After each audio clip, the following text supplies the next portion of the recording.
30 hertz straight up.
Hello, you guys. Thank you for joining another wonderful episode on this lovely Wednesday. Okay, we will be discussing alcohol and lupus, navigating alcohol and lupus.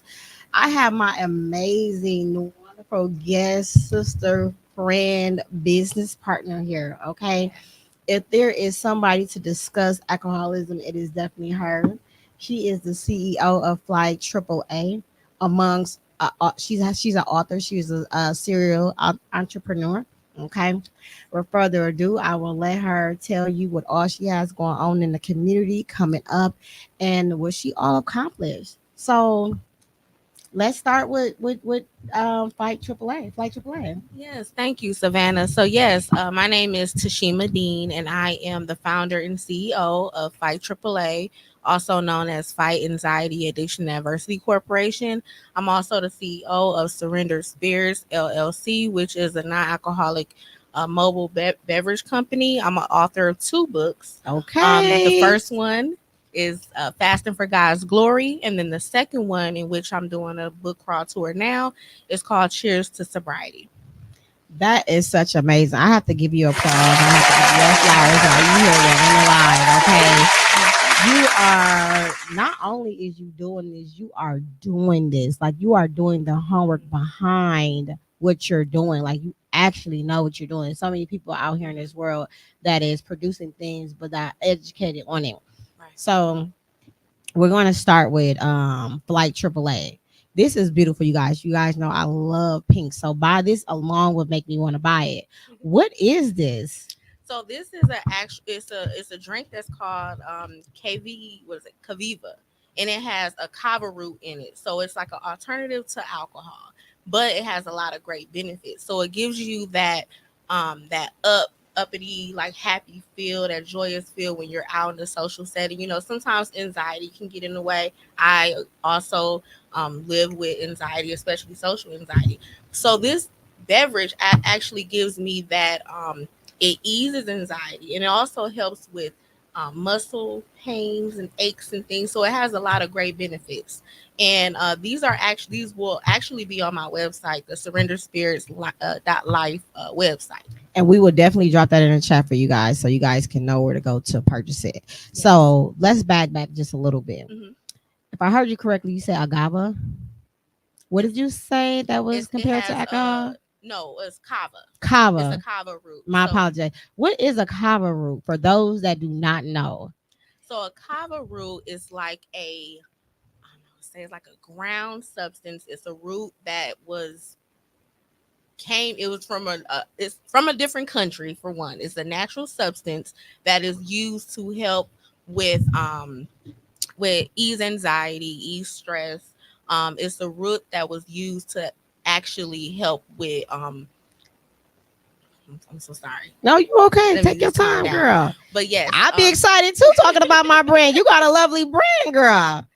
So the one thing, so it's more of so it's not up there with CBD. It's not up there with THC or anything. It's more of a natural substance that is rooted from the ground, of course, and they ground it up to create this milky, sort of earthy looking fluid, and it doesn't really taste as good. But they have different brands where they create tasty beverages where you can kind of consume them during social gatherings, and it kind of helps people get out of that like anxiety state or that social anxiety where you're feeling more alive.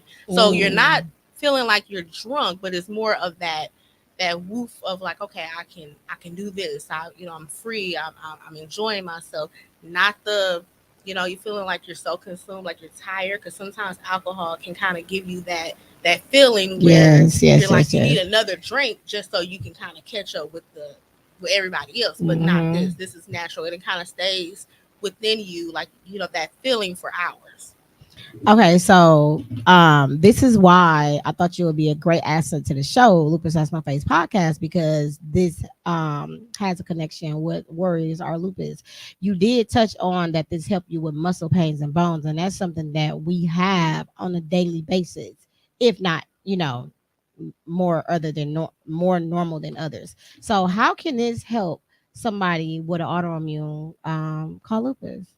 I'm glad you asked that question, because I was really, when I was actually researching further in lupus with what lupus was. I'm sorry. Um, it actually aligns with a lot of other things. And for me, being a person who was in recovery, even before the recovery, I started to do things in moderation. So this actually can help with that, because when it comes to someone that has autoimmune disease, it doesn't necessarily say like, okay, you can't drink alcohol. You just have to be mindful. You have to be mindful of what you're consuming and how much you're consuming. And then there are some days where when you may not be able to consume alcohol. So on those days, or when you want to just um, drink less, you can drink a kava drink where you're still included in the party, in the whatever event it is, and you're not feeling as if, okay, you know what, I gotta go have a drink, and then all of a sudden you're jeopardizing your health, and then possibility you may have a flare up. Yes. And I've drunk one of these. I don't think I had this flavor, but I'm gonna try this today, you guys. But I drunk one of these, and it's a natural high. Like, I felt good. I felt energetic. I felt alive. And what I mean by that is that, I was kind of like, chilling, a little sleepy or whatever, but it woke me up. I was ready to run a marathon. Like, I was like, it's an acquiring taste, you guys. It really is. It is. But if you drink it cold, like, it's really good. Yes, it is. So I can appreciate this drink. And so we touched a little bit bases on that. So I want to get into how you got to this stage Ooh, of these non-alcoholic tasteful beverages. ooh. So in the beginning stages of my entrepreneurship I'm gonna crack this open, you guys. I'm gonna show you, like, this is really what it is. I really struggled, going to different events and going to these events, and there was basically just open bars. So all they had was alcohol. And I'm in the beginning stages of my, sobriety. So I'm still trying to figure things out. I'm almost at a year, but to me, that's still my beginning stages. And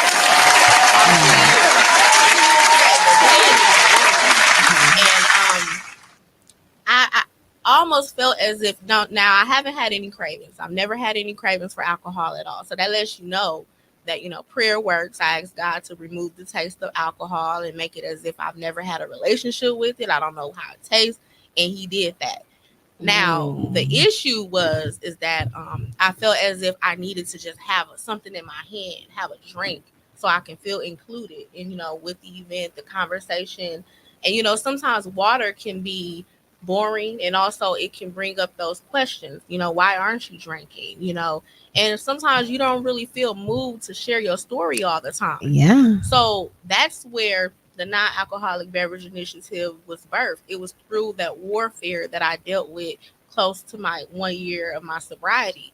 And I really just prayed, fasted, and God gave me the non-alcoholic beverage initiative, where I go around and I talk to establishments that do not have a non-alcoholic beverage menu, and I talk about the importance of having one to have that inclusiveness for everyone, so everyone can feel included. And then also you leaving money on the table. Like, I'm always about the coins. So Okay. hey, when I go out of town, I paid $15 for a non-alcoholic beverage, and why not create something where you can also make money, and then you're also bringing awareness, and you're providing that inclusiveness for everybody, because you never know what people are dealing with. There's a lot of people that's dealing with life, and sometimes, most of the time, they'll go to the bar, they'll go to an event. If there's alcohol there, most of the time alcohol is an invitation.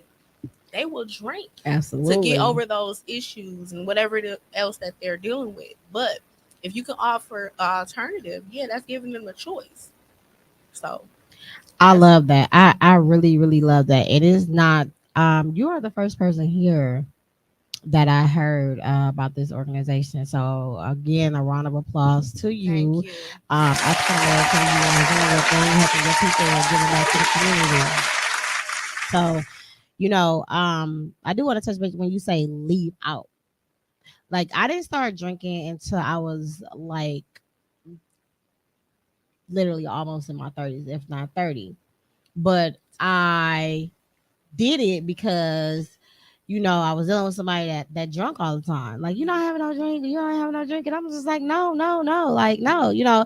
But so I understand when you say want to fit in. Mm-hmm. It's just that thing where why don't you have a drink? And then people get to thinking all these thoughts like, why aren't you drinking? What's wrong with you? Asking all these Right. uncomfortable questions, right? Mm-hmm. So that is dope, and it's really dope that you have it in this cute, attractive wrapping thing that you have. What you call this? Wrapping paper? Wrap right there. Well, no, this is not my brand. This is another brand. So I actually will be selling these on my website. Okay. So, and then I also have something coming up. I don't really want to talk about it right now. Lupus Has No Face is known for getting the exclusive. So you heard it first. What do you have in the I making? have something coming up. I've been working on it for a long time. What does it have to do with, girl? It actually has something to do with beverage. So it has Okay. something to do with beverages.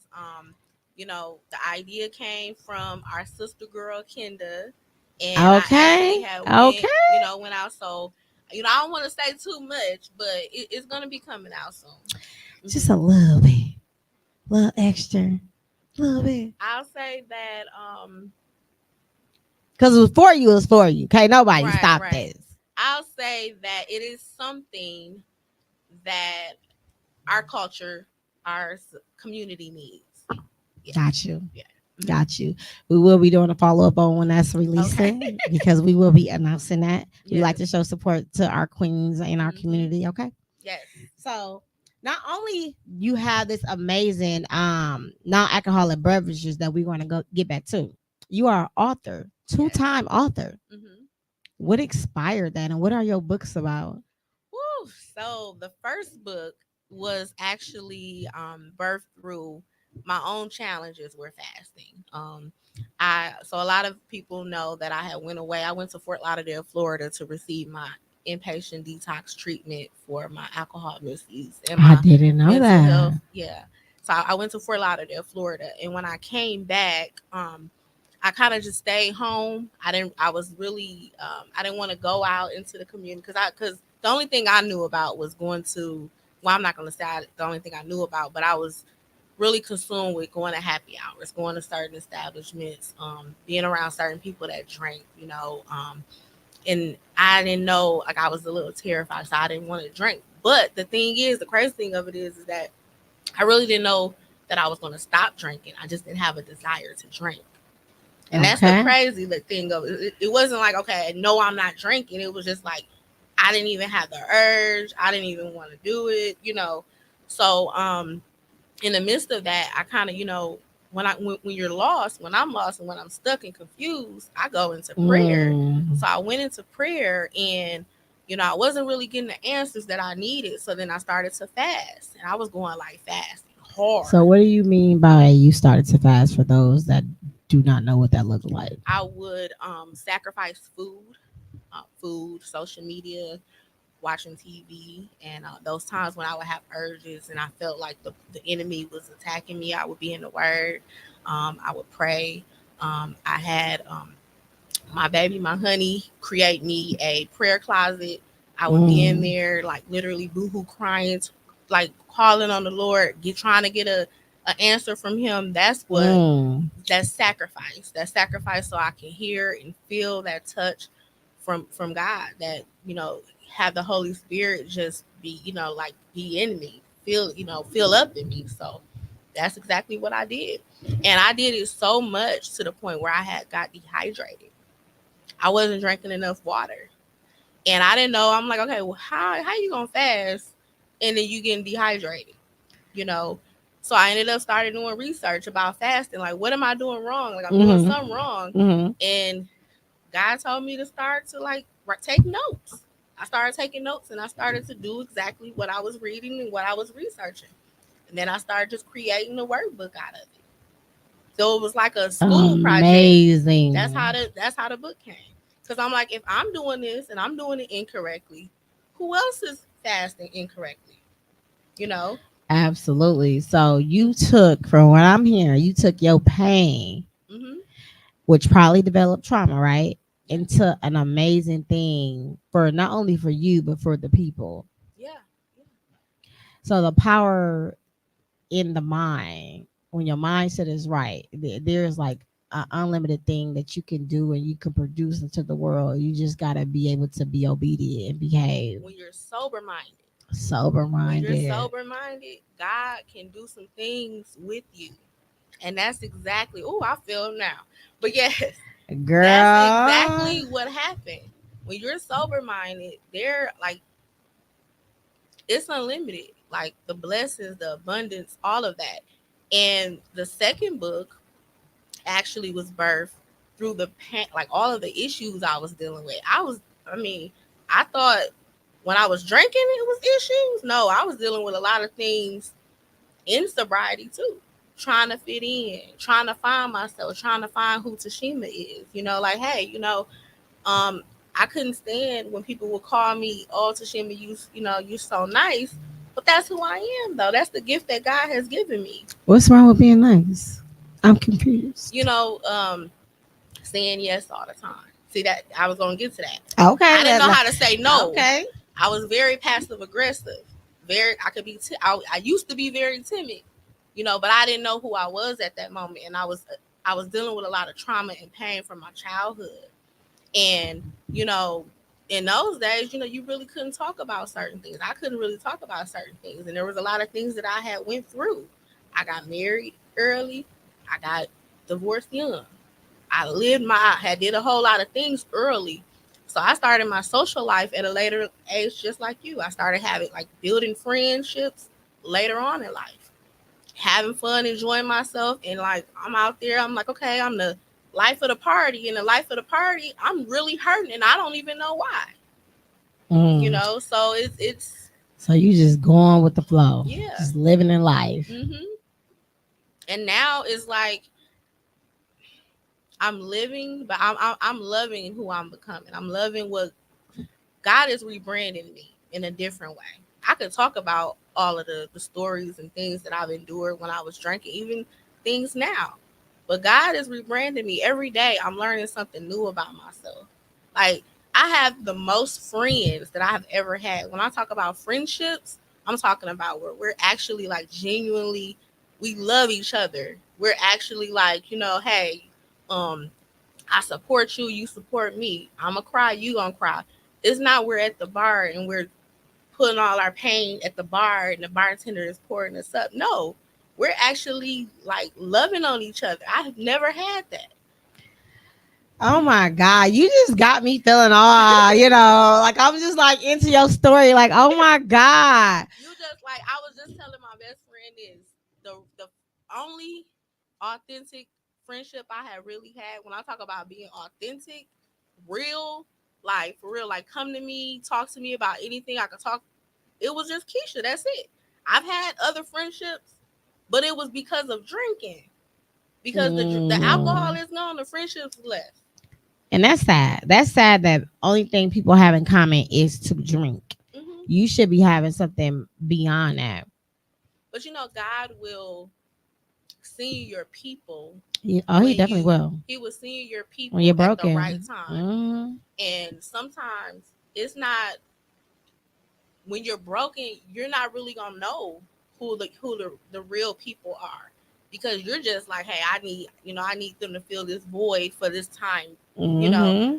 But what about the time when you're like up and you're good and things are going good? A lot of people don't, they don't like that. They like when you the center of attention in all your mess. You at the bar, you talking about this guy, you did this, you messed up this check, you did this. They want to hear all the tea.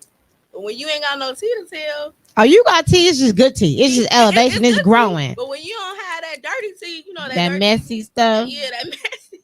They don't look. There's no conversation. And that's sad. That was just the wrong people, right? Mm-hmm. Oh my God! Like you're just such a beautiful soul. Like ever since I met you, you have never changed. Your Girl, smile have never changed. Your energy has never changed. Your fashion has never changed. well, You are very my fashionable. smile finna change when these braces come off. Yes, girl. I paid for these 7,500. Listen, I got Invisalign, so I feel your pain.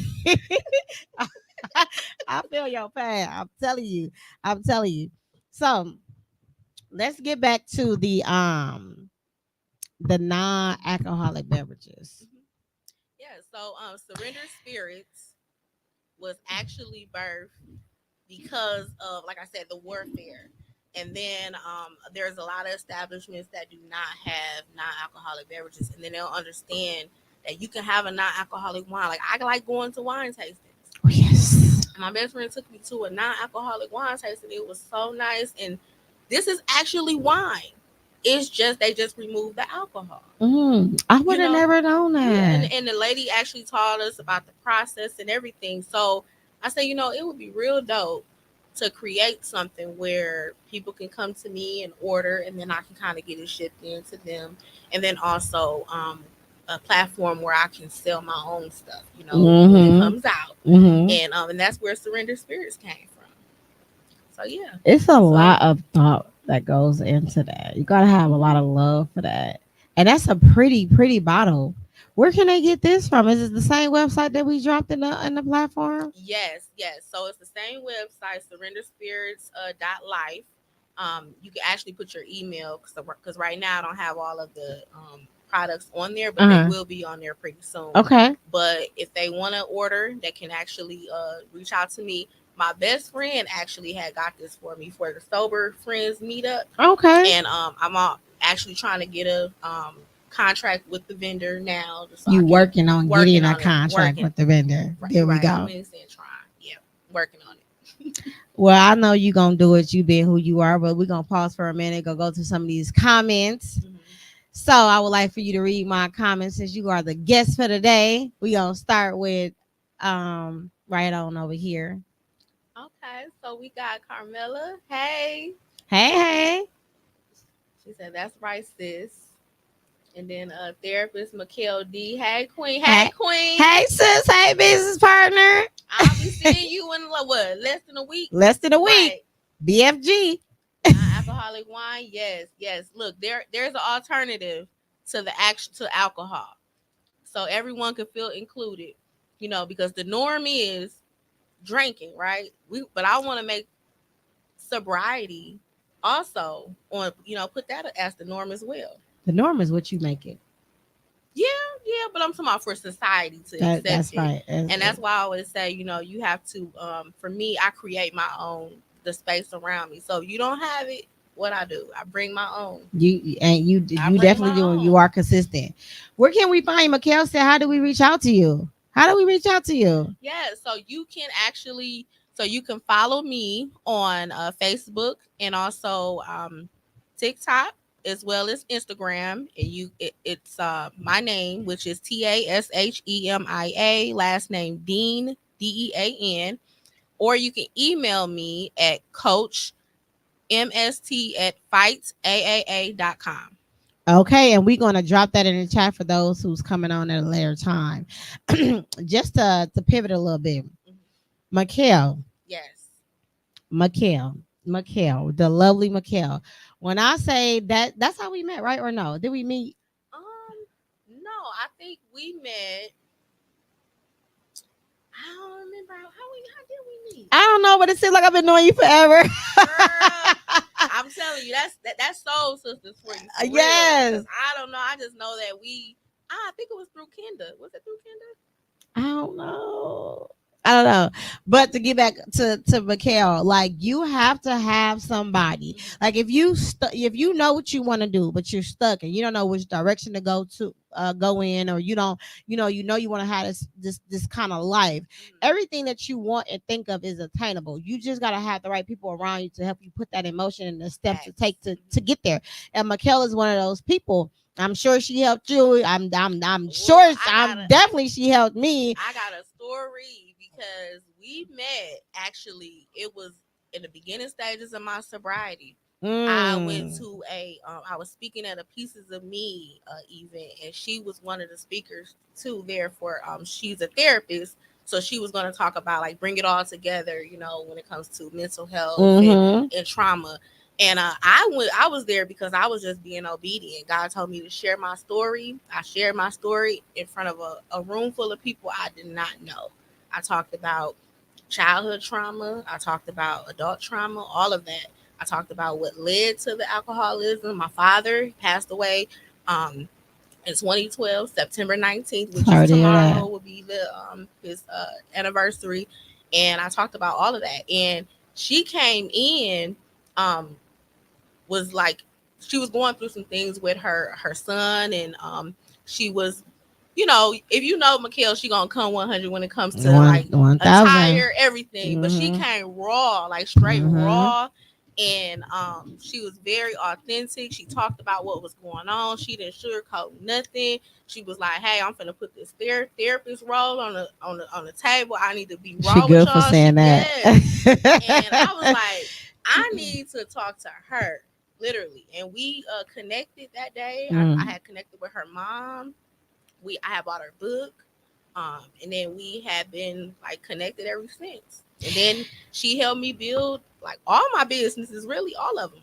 Shout out to Mikhail. I just wanted to shed some light on our girl, our sister, our business partner. If you need a coach and you are lost, or you need somebody to vent to, there, she is the person. When I tell you, she is raw, authentic, and she will take you there. She will take you there. So therapist Mikhail D on Facebook, and I think it's therapist Mikhail D on Instagram as well. That is somebody you definitely need to have in your circle, for real, for real. But back to you, my queen. Back to you, my queen. So I have a couple of questions for you. Okay. With this sobriety and this non-alcoholic beverages. So what should I be aware of regarding the potential long-term health effects of drinking alcohol regularly as a lupus patient? Not only just me, our lupus warriors out there that's watching, and anybody else that is watching. So when I was doing my research on everything, you should be mindful of the medications that you're taking, because it can interfere with the certain medications that you're taking, like blood thinners. Is a really big one, because it can thin the line of your stomach walls, and the fluid that's in our stomach is supposed to stay in our stomach. But if you're taking blood thinners and then you're consuming alcohol, well, overly consuming alcohol, it could potentially thin it out to the point where it starts to leak. And then it goes to other areas, of the body, the liver for one. And the liver is like the biggest organ in our body. So I know lupus individuals take a lot of anti-inflammatory medications. So that those medications can potentially cause liver damage if you're not taking them properly. And then when you consume alcohol, and that's for anybody. Like my father, I'm just going to use an example. He didn't have any medical issues. He was an alcoholic though, and he developed cirrhosis of the liver from that. And that can be anybody. When you're putting a toxin in your body, and on top of having something else that's already attacking your system, it can be potentially harmful. So definitely be mindful of the your medications, also the flare-ups, because if you're drinking more than usual, or you're drinking certain drinks, because they always talk about wine, how wine can also because people think that wine is safe. But when you have an autoimmune disease, it can cause that thinning of the stomach wall because of something in it where it creates that. So I would just say the one thing is be mindful of the medications. Also, be mindful of the inflammatory, medications that you're taking. Mm-hmm. Also, rest is a big thing. Yes, it is. Yes, because if you're consuming alcohol, sometimes your sleep can be off, and it's very Yes. important. And it's helpful for lupus patients to make sure that they're getting rest, because you need your immune system to kind of like do what it do. You need the medication to do what it Yes. do. Oh my God. And that alcohol can delay the process of what is going on within your system.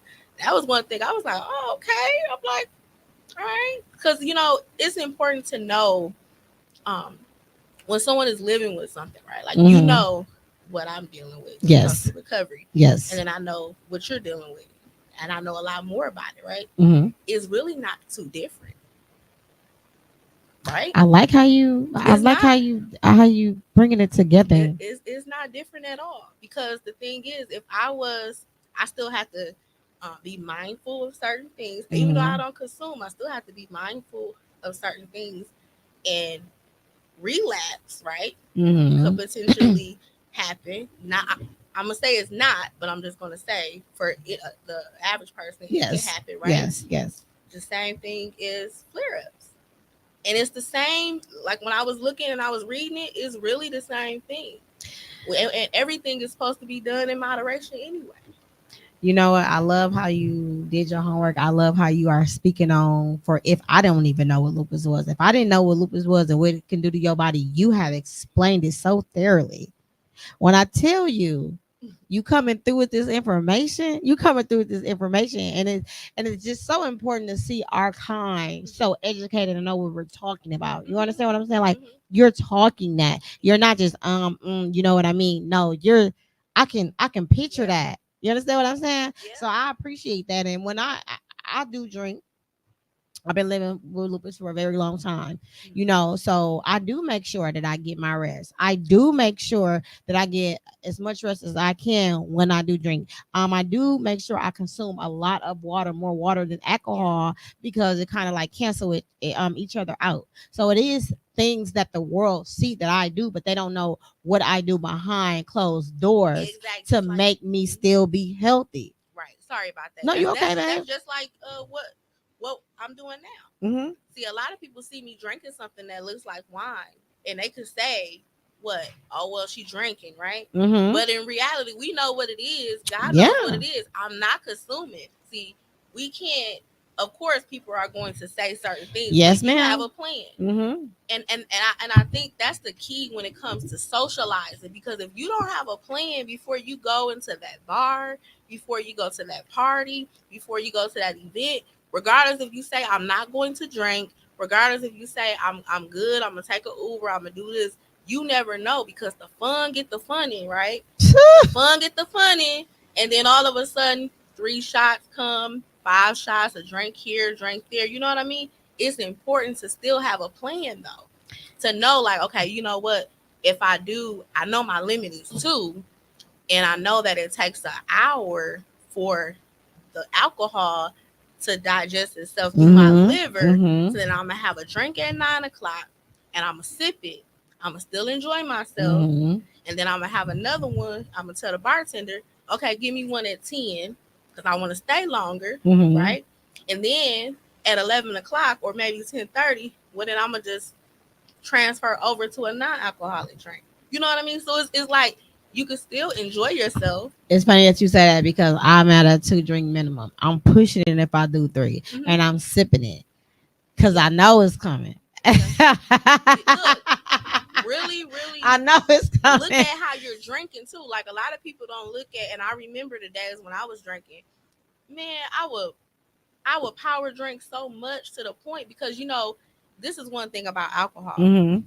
We use alcohol as a dopamine to help us like to get that feel. You know, like when you jumping all out of a plane, you want that feel of like excitement, right? To bring out the person that you want to be that you normally is not in your regular normal Mm-hmm. stage, right? And to cover up. So like even like those difficult conversations, if you're going through something, you're going to the alcohol because you think that is going to, you know, change something. It's just going to put a band-aid over it for the That's right. time being, right? That's right. You But then still the got to next deal with the day you got music. to deal with it, right? So every time that you're drinking, your dopamine, like you need more of it. So it's like sugar.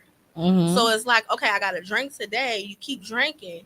Now your body may not be able to just take one drink. Now you need two. Now you need more. Now you need more.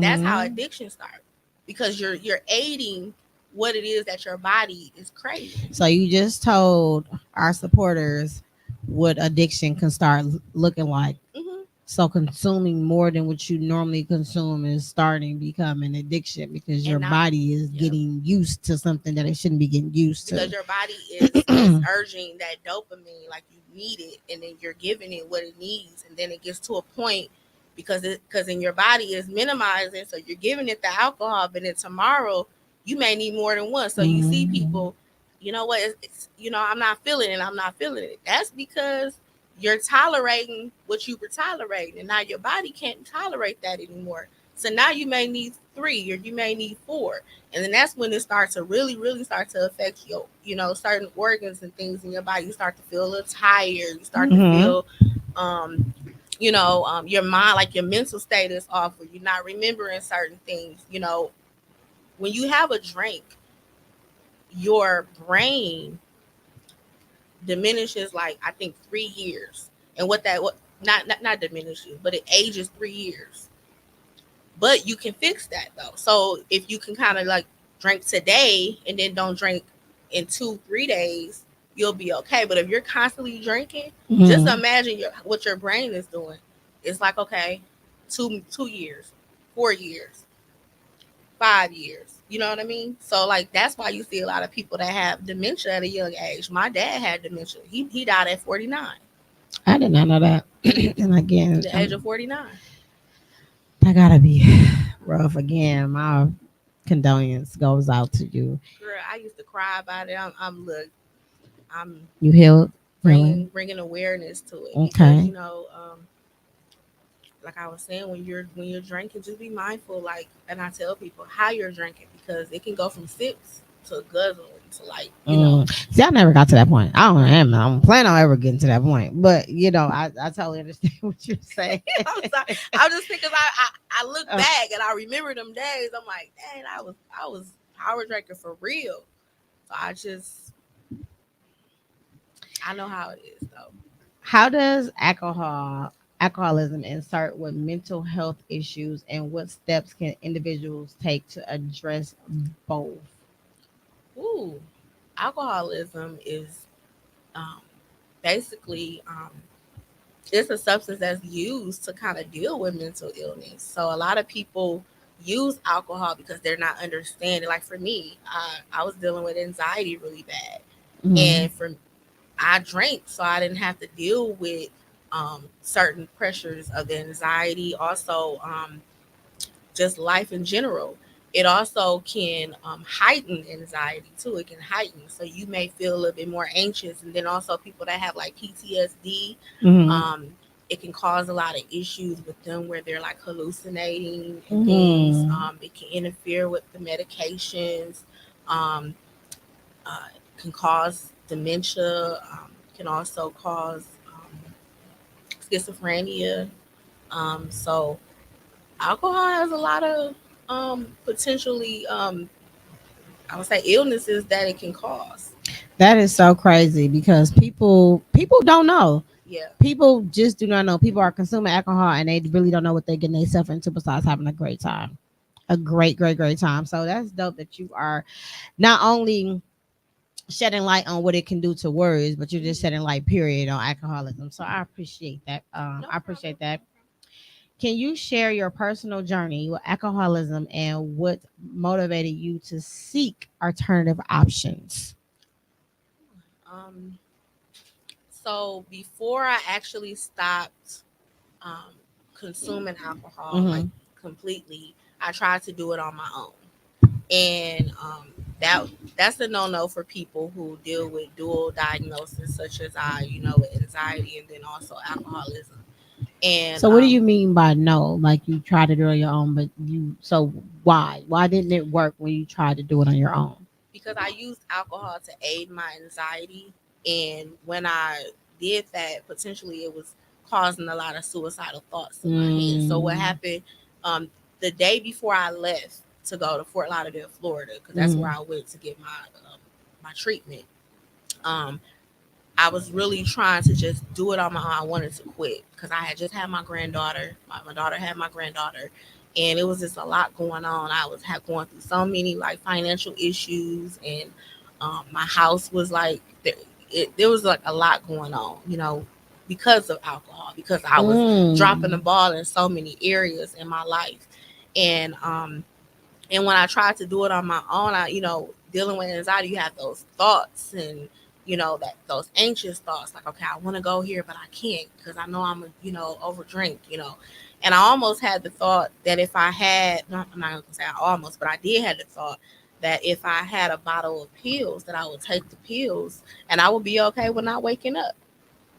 I didn't have the pills in the home, but that's how I was feeling. That's how bad it was. Mm. And I ended up going to bed because I was so like my like the thoughts and my brain was just so like it was just so much. I felt like somebody was pressing my head like together, and it was just really really hard to deal with. And the easy route would have been to just go ahead and go have that drink, but something kept telling me no. So I went to sleep, and that next morning I woke up and well, I had prayed and went to sleep, and then the next morning I woke up and I had told my honey at this Marlon, I had told him, So cute, honey. that I said I was going to get ready to leave because Mm. I needed to go and like pray and just talk to God. So I ended up going on to the river down by off of the third ward. Mm. And went down there, and I'm just like praying, and I'm talking to God, and I'm looking at my email because I'm like, I need some help. Like, I can't do this. I can't do this on my own. Like, I gotta get away. I gotta do something.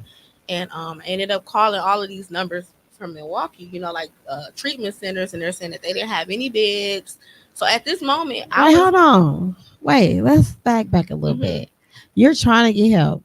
trying to get help. Milwaukee, Wisconsin Hmm. did not have enough beds. They Did didn't they at have least give you somewhere else to go? They try to talk to you, reach out to you after they told you they couldn't help you? no. It was a lot of runaround. It Wow. was a lot of and I have private insurance, so it's like it's not like The insurance wasn't gonna pay for it. even without the insurance, when somebody needs help and when somebody is ready to seek assistance when it comes to substance abuse, you got to be ready to help them right away. and Yes, and and, you and would that's think so and that right. you're supposed to help them right away, right? Yeah, and that's what I needed. And it was they just kept giving me the runaround, and I was just feeling really discouraged. And then all of a sudden, I seen an email from Zanea Health, and it's a So at this moment, at this time, I was doing recovery coaching. Mm-hmm. God is so good. I was doing recovery coaching, but I still work at the VA, but I was doing recovery coaching for the emergency rooms, Mm-hmm. and so I basically had stepped in as a recovery coach for myself to So you help started myself utilizing the do tools the that you already knew that you exactly. had, that you was helping other people. So I was already receiving the emails from Zanea Health that I was using Mm. for my clients. I Mm. called the number for myself, Smart. and they asked all of these questions that I already knew that they were going to ask. And the guy recommended that I leave my environment because Mm-hmm. he felt as if my environment was the cause. It was it was like a huge trigger for me. Mm-hmm. I was making all of these excuses. I said, well, my granddaughter is going to be turning one soon, and I don't have the money to go. And every time I made an excuse, God was making a way. So I ended Mm. up leaving like a day after. Less. I didn't tell my family. How long were you gone? I was gone for 3 weeks. 3 weeks.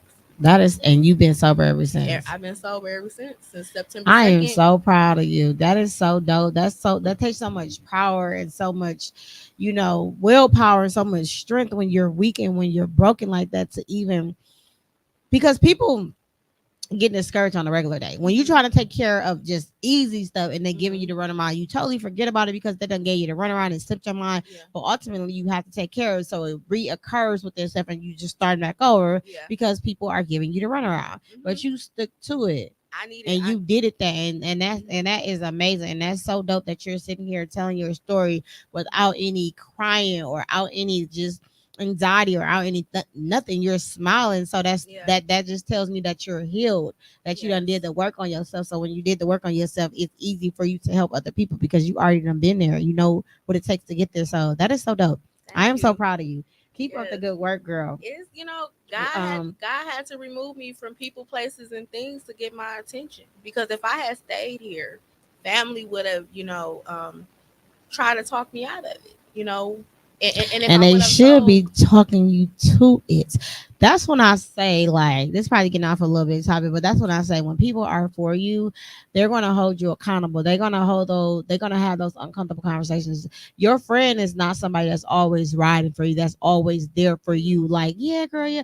No, your friend's gonna tell you, like, yo, that was messed up. You shouldn't have done it behind closed doors and privacy. Like, no, that is not okay. You know what I'm saying? And as the other friend on the receiving end, you should be able to receive that as love, not that this person is coming at me malicious. So friends need to hold other friends accountable for things that they're doing in their life that they saying they're spiraling out of control or not their normal behavior or whatever the situation may be. Like we need each other in that way.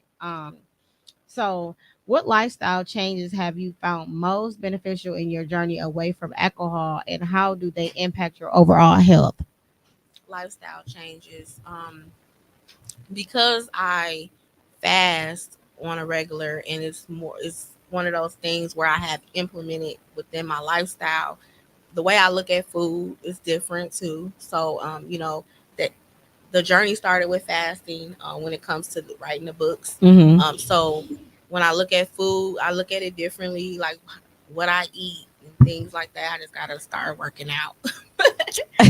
one step at a time. Right. One step at a time. You don't master the person. It's coming. It's coming. True. That's true. You got the willpower to do that. You definitely got the willpower to go ahead and work out. That's true. Let's go to some of these comments. Oh, for real? I just want to say one thing though. To go back to the last question. I'm sorry I just wanted to say it's okay. This. A lot of people didn't know what I was dealing with because it didn't look like I was dealing with what I was dealing with. You wear it so well. Yeah, so everybody, a lot of people didn't know, like my best friend, she didn't know that I was dealing with the anxiety like severely. Like there was times where, I was dealing with certain things and Marlon would call my mom or he would call my best friend and say, Shima did this and Shima did that. And I could manipulate a person real good. And they would believe me like right away. Because that's that's how I played it at times. So there was a lot of things that they didn't know and they didn't believe until I shared my story at the Pieces of Me. That's when my best friend was like, wow, I did not know that was going on. Now, if I had told them that I was going to Fort Lauderdale, Florida to get treatment like right away, they would have talked me out of it because they, in their mind, they're thinking, well, she's not that bad. But I was. That is so crazy that you can identify that you was manipulating when you was going through the toughest times. Oh yeah. So do you think they go hand in hand, manipulation and having alcoholism? Yeah, because for me, I wanted to keep this image, and if he's saying one thing, and then it makes me look differently than what people actually see. So I knew like. They ain't gonna believe him anyway. They gonna believe me because they know me, and that's how I was playing it. And I apologize to him all the time. He was like, "You ain't gotta apologize," But literally, that's he dealt with a lot of stuff, and my family would have like. And the fact that he's still there, applause to him. It takes a real strong man to help you and to stay 10 toes down like that. So Oh, yeah. applause to your honey. Yes, yes. Tom, let's go to some of these comments. You want to read it? What it say? That's why the label says may cause drowsiness or don't drink while taking medication. Yes, Absolutely. exactly. Absolutely. Wow, I love your story and your confidence on it. Thank you, Mikhail. So informative. Thank Most you. definitely you are I'm informative. trying, girl. Girl, ain't no trying. You got this in the back. Love you too. I love you. Yes. Okay. Let's see. How important is finding a supportive community in the journey towards abstinence from alcohol, and what resources would you recommend? That's a really good question because when I came back from Fort Lauderdale, Florida, I didn't go to any AA meetings here. I literally would go to Wisconsin Dells to their AA meetings because I didn't want to be in my community and I didn't want to share. Why? I didn't want to share. I was still kind of, still Embarrassed and that. embarrassed and things. I Okay. was still dealing with a lot of shame. Okay. But it's definitely important to be surrounded by like-minded individuals who understand the journey because people don't understand when you're in sobriety and how that recovery works and how certain things can be a trigger. But it's also important to be around people who understand. Like I was saying before, like my best friend Keisha is a huge support, like in the entire journey. And in the beginning stages, like she didn't know how to support me. So she really like she distanced herself because she didn't know how to be there because it was hard. I'm trying to figure it out too. And me knowing that I'm like, hell, hold up. We're best friends. We've been best friends since seventh grade. I need you. This is a journey for both of us. I'm gonna teach you, show you. We're gonna figure it out together. And by me having that conversation with her to let her know, like, hey, so you got to be vulnerable. You got to let people know what it is. Like you need them and you love them. You need their support. Mm-hmm. Otherwise, they will feel like it's okay to distance themselves, and then you're drowning and trying to figure out the sobriety thing on your own, and you feel lonely. I totally can identify with not knowing how to be there. It's a couple people that have called me with certain conversations, and I would tell them because I know who I am, right? Mhm. I will say there, listen, I don't know how to be there for you, but I'm giving you the Oliver. So you got to tell me what it is that you need from me. So I'm letting you know that I'll be here for you, Mhm. but I don't know how. So tell me what it is that you need from me. Mhm. So what that means for me is that if you don't ever tell me that you need help, you can never say that I'm not there because I told you Mhm. that I don't know how to be there for you. But please let me know when and how you can use me, I right? love that. Because That's I'm that important. person. I don't Yeah. like certain situations. I just don't know. And then you'll just fall back, or you'll feel as if you're not doing enough because you don't know what to do. And No, that's I used to do that, but I don't hold myself to that because at now Mhm. if I communicate that with you, then Yeah, it's not on me no more. I put that back on you because now it's for you to I like utilize me that. how you see fit because I Yeah, informed you that I don't know how to be there for you. I like that. You know what I'm saying? I So get I don't. that. So you can never come to me and say you wasn't there. No, no, no, no, no. Remember this conversation that we had? But they're gonna try it. They will try it, but I own that because Mhm. I'm Mhm. telling you. Yeah. So it's for you to reach out to me. Yeah. Now I will call and check up on you. How you doing? Da, da, da.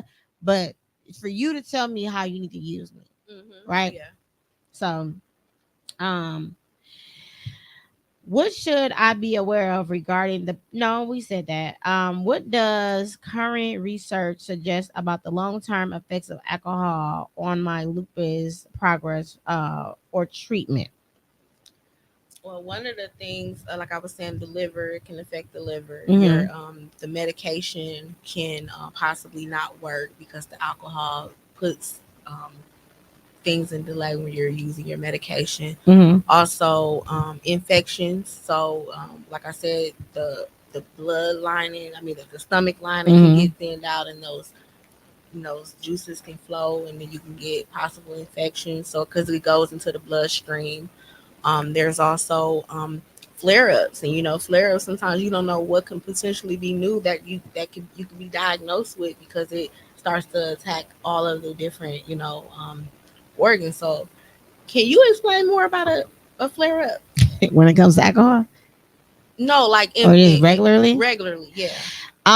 Yes. So for me, Mhm. because every lupus warrior is different. So for me, if I don't get enough sleep, I get a flare up. If I drink the wrong alcohol, I get a flare up. So you have to know your body. You got to know your triggers. My flare ups look like my hands can be swollen. They can be red. They can be hot.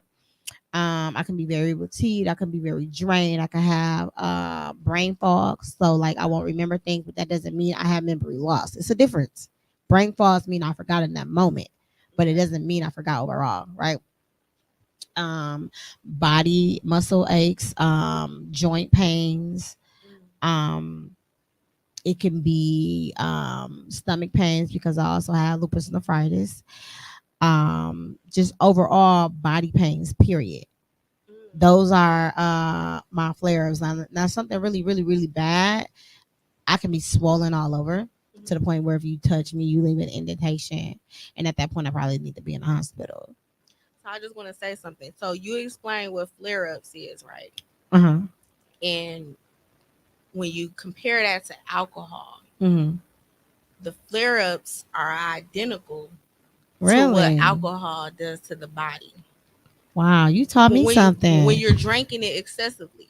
So like the fogginess in the brain, even if Mm-hmm. you're not drinking excessively, like we'll have that, right? And then Yeah. also the stomach issue, it can cause GI issues. My dad dealt with a lot of GI issues. Mm-hmm. You also said swelling.